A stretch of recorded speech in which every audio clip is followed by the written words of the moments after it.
One. Hello, everyone. My name is Malik, and I'm the host of Health Awareness Talk. And I'm here with Chisia White, Program Director for R.A.I.N, a HIV organization. Hello, how you doing, Chisia? Hi, I'm great, Malik. Glad to be here. Wow, you have HIV? I do. I've been living with HIV for 10 years now. Over 10 years. Over 10 years. You're so beautiful. You don't look like you have it. Well, thank you. I think there's a lot of beautiful people out there with HIV. Right, but the whole point I'm making with that, Chelsea, is that you can't tell if a person is HIV positive or not just by looking at someone, you know? You definitely cannot.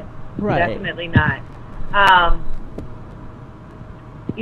When I first contracted HIV, it was a shock to me, and I think I felt the same way, like maybe I was too young or too pretty, or I didn't fit what the statistics said had to be to catch HIV. But in the end, you just never know. If you're having unprotected, HIV doesn't care. It doesn't have a name. It doesn't have a type. It doesn't have, an age, a race, ethnicity, nothing. So. Right. That is just so terrible. Now, let's go back towards that day that you found out that you found out that you get HIV. Could you tell us that story, please? Sure.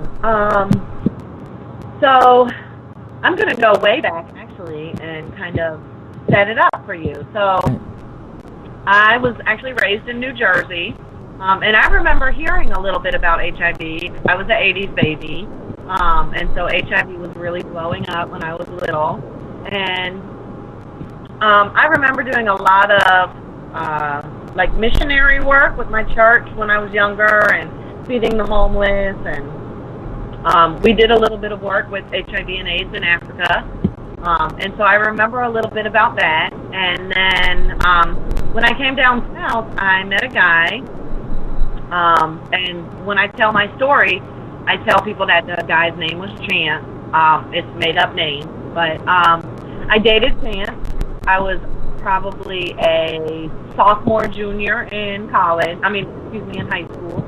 And Chance and I had sex. And Chance and I broke up, and then I met a guy named Jay. And I tried very, very hard to build my life around Jay. Jay and I fell in love. It was very much young love. I met him when I was 17. He was 19. And we dated for the next 5 years. And I think I was in love with Jay, but I was also very young. So I graduated from high school, and I moved into college dormitory, and before freshman orientation was over, I had moved out and moved into an apartment with Jay. Shortly after we were living together, I heard that Chance was HIV positive.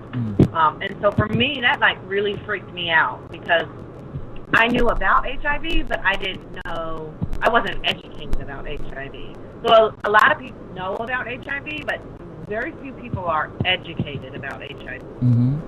So I was one of those people that just wasn't educated, and I freaked out, and I ran, and I got an HIV test, and I asked Jay to go with me. He didn't know why I wanted to go, but he came with me. We were both tested, and we were both negative. And so for me, by that time we had been together about 3 years, and I was like, oh, that's kind of like my HIV-free card. So now me and Jay are both HIV negative. We can have control and have unprotected sex all we want. We were living together. I was monogamous. Whoever knows really what your partner is doing. So I thought, that's enough. I know I'm negative for everything. He's negative for everything. We're not going to have a baby. I'm taking the pill.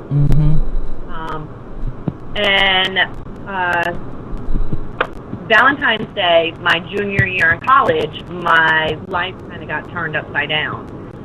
Me and Jay had been out on the rocks for a while, and I found out a whole bunch of stuff all at once. And one of those things that I found out was that they had been cheating on me. So I moved out of my apartment with him, and I moved into my own apartment. But like I said, I had built my life around Jay. So I didn't have any college friends. I didn't know any people. The people that I knew from high school, I wasn't very close with because I had just moved there halfway through my sophomore year of high school. So I didn't really get to grow up with those people.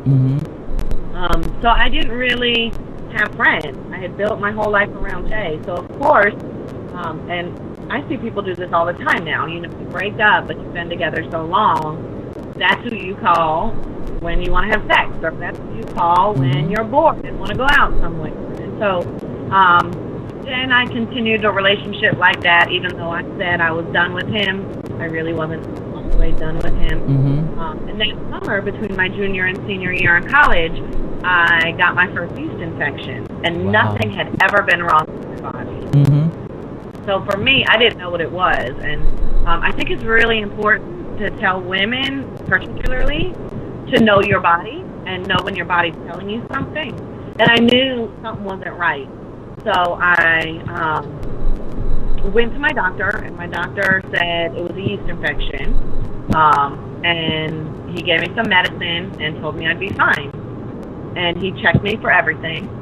And about a month later, I got another yeast infection. And so to me, I'm like, that doctor had to admit something. So I took Jay with me, and we went to the health department, and we were tested for everything. And the health department told me the same thing. It was a yeast infection. They gave me some medicine and sent me home. And I never really thought about it.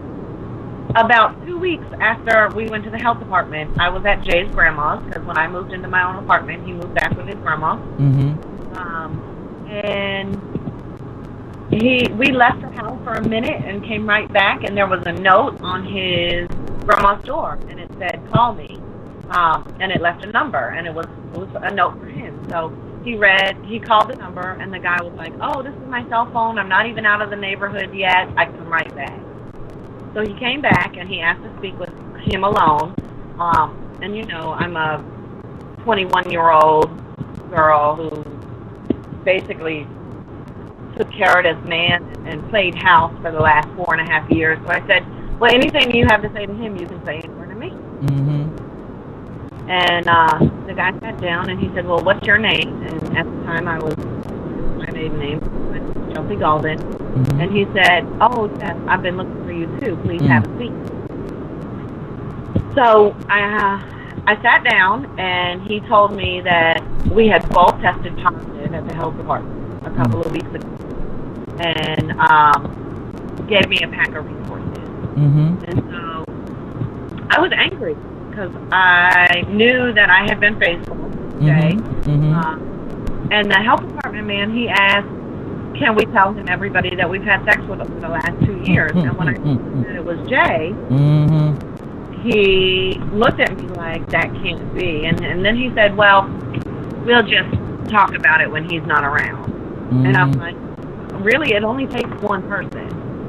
It doesn't have to be that you're sleeping around. So I went back to my private doctor, and I asked them why they didn't tell me that my test results had come back positive a month earlier. And they told me that the test results had indeed come back negative, and that they had been getting a lot of false positives from the health department, and that I shouldn't be concerned. I asked them to test me for everything. They took a urine sample and came back and told me that they were going to send me out for blood work, and that I was pregnant. So at that time, I went to a private lab and got tested for HIV again, and found out about a week and a half later that I was in fact pregnant and HIV positive, and I was about 2 weeks away from starting my senior year in college. Wow. It was a rough time, but you know, what are you going to do? I proceeded to finish my year in college, and I had my baby in April and graduated in May. You know, you see those Lifetime movies where people are like screaming and crying in the middle of the night, and you think like, oh, this is so dramatic. Like, but you don't realize that that kind of stuff, when you get that kind of news, that kind of stuff really happens. I think that you go through a grieving process because my life totally changed that day. You think, how bad can one person change your life? And you don't think about HIV. You don't. You think about, you love this person. And so I tell people all the time that I put my life in somebody else's hands. Yes, you did.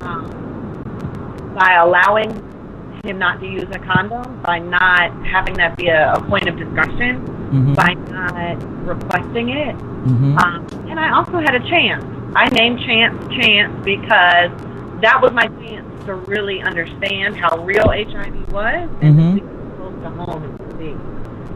But instead, I didn't take it like that.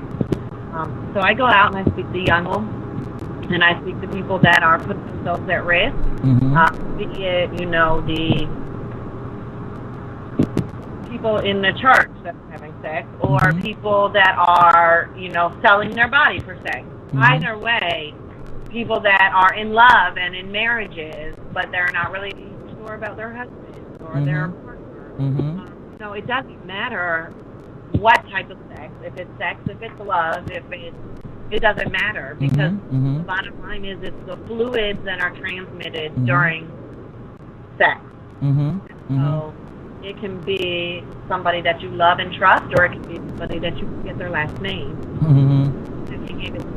Some people know that they have it, and others don't. Well, Chelsea, whatever happened to Jay?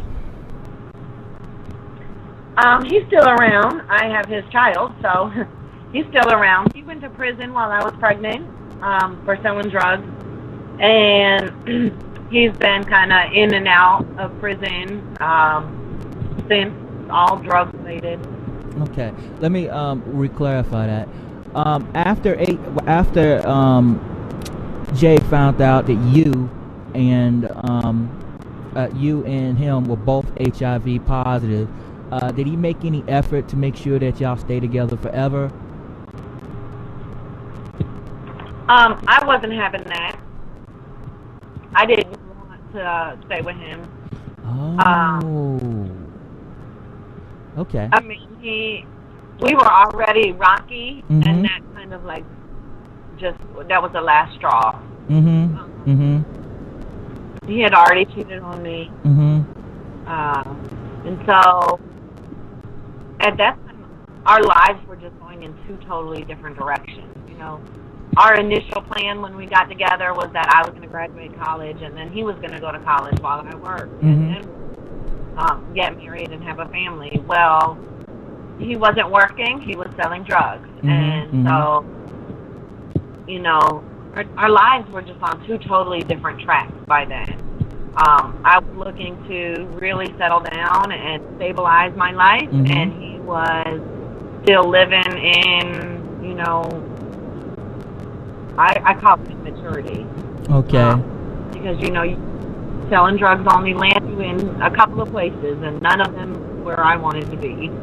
Okay, so let's go ahead, and for those people out there who's going through your situation right now, is you actually had the fortitude, the strength inside yourself that although you both have HIV, you didn't know if you'd be able to ever be in a relationship with anyone else, to actually just cut your losses and just say, hey, I'm just going to do this on my own. Am I right? Yeah. That is. Yeah, I think that was a toxic relationship. And at that point, I needed to break away and look at myself. I had a baby to care for. This was 2003, and they told me that I would have about 20 years to live. They told me that the baby would probably be negative, which he was negative. Okay. But I thought about the 20 years that I had left. And since then, as you know, because I work at R.A.I.N. I've worked in the field of HIV ever since I graduated from college. It's been about 11 years. And I see a lot of people that don't do that, that become infected, and they feel like